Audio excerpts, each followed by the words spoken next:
Ako nga pala si Juan, hindi ko alam paano ko sasabihin ang aking nararamdaman.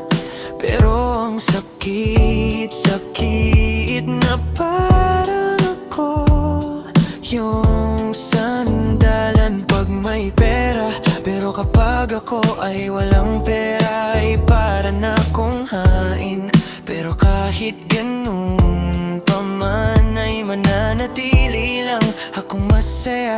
Pero sa likod ng aking kasiyahan merong kirot at selos.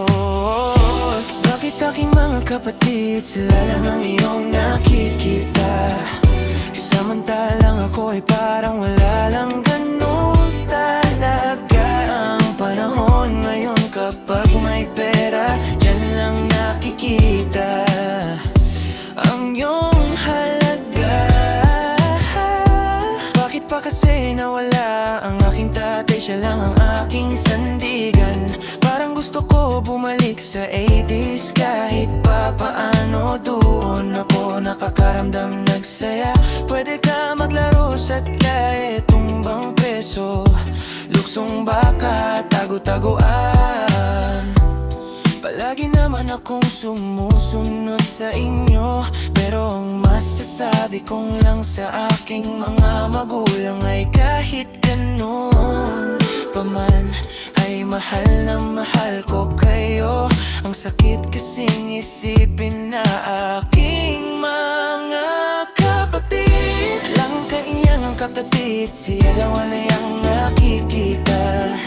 Samantalang ako ay parang wala lang. Ganun ba talaga ang panahon ngayon? Kapag may pera, yan lang nakikita ang iyong halaga. Pero samantalang ako ay parang hangin lang.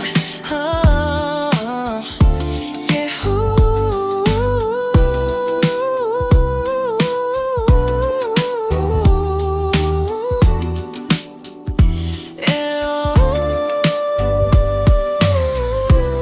akong si Juan, munting bata na kailangan ng isang kakampi sa buhay. Ako ay nangungulila sa isang pagmamahal. Hindi lahat ng bagay ay nasusukat sa pera. Tandaan